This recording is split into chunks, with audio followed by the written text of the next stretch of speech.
Uma outra divisão que nós temos na tabela periódica é com relação aos metais e os não metais, que antigamente nós chamávamos de ametais. Como é que funciona? Em primeiro lugar, quem são os metais?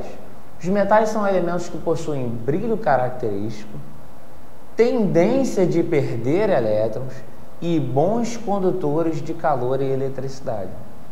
Então, quando a tabela foi montada, também se criou a divisão dos metais e dos não metais. Os metais são os elementos que têm essa característica. Então, todos eles estão organizados na tabela em um bloco baseado nessas características aqui. E os não metais ou ametais? Eles não possuem brilho característico, eles têm tendência de ganhar elétrons e não são bons condutores de calor e eletricidade. Se você perceber bem, é exatamente o oposto um do outro. Então, nós temos na tabela periódica também um bloco com todos os não metais juntos. Vamos ver. Então, vamos ver agora a divisão na tabela. Essa tabela está aqui, tá? De propósito, ela é colorida. Por quê? Isso é um grande problema, a tabela apresentar cores. Quando você for fazer algum tipo de concurso que venha a tabela periódica, ela não vai ser colorida. Então, não se guie pelas cores apresentadas na tabela periódica. Como, por exemplo, vocês estão vendo que aqui tem azul, amarelo, roxo, verde. Esquece essas cores. Nós vamos fazer as divisões agora na tabela propriamente dita. Exemplo, eu quero saber onde estão os metais e onde estão os não metais. Nas tabelas periódicas que são apenas preto e branco, né, quer dizer, elas não são coloridas, elas têm a seguinte divisão.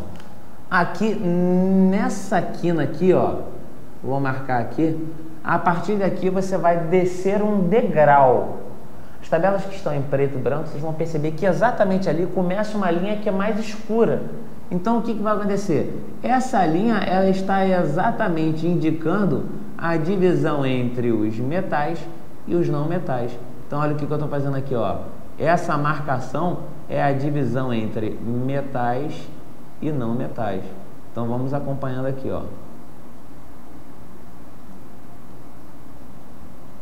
Agora, como é que funciona essa divisão?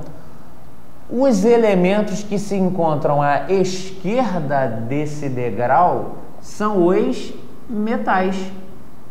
Então, ó, o povo todo aqui que está à esquerda são os metais, exceto o hidrogênio. O hidrogênio não é metal. O hidrogênio é ele mesmo, uma classificação à parte. Então, à esquerda do degrau, nós temos os metais e o hidrogênio, sozinho. À direita do degrau, nós temos os não metais, que antigamente a gente chamava de ametais. Então, à direita do degrau, nós temos os não metais, exceto os gases nobres. Quem são os gases nobres mesmo, hein? Os elementos da família 18. Então, olha só, os gases nobres não são considerados como não metais. Então, vamos riscar isso aqui, ó. Estou fazendo a divisão. Então, os não metais são os elementos que estão compreendidos nessa região aqui, ó. Esquece as cores, você não está vendo as cores aqui. É quem está compreendido nesse limite aqui. Então, à direita desse degrau original que eu coloquei para vocês, nós temos os não metais, exceto a última coluna, que são dos gases nobres. Então, você vai perceber que dentro de uma mesma família, por exemplo, eu tenho elementos com características distintas. Olha só o que eu tenho aqui, ó. Na família dos calcogênios, por exemplo, esses elementos aqui são não metais e esse é metal. Pode acontecer isso, tá? Outro caso aqui, ó, família 14. Esses dois elementos são não metais, enquanto esses elementos aqui são metais. Independente disso, o que você tem que perceber é que os elementos que se encontram numa mesma família têm propriedades químicas semelhantes de uma maneira geral.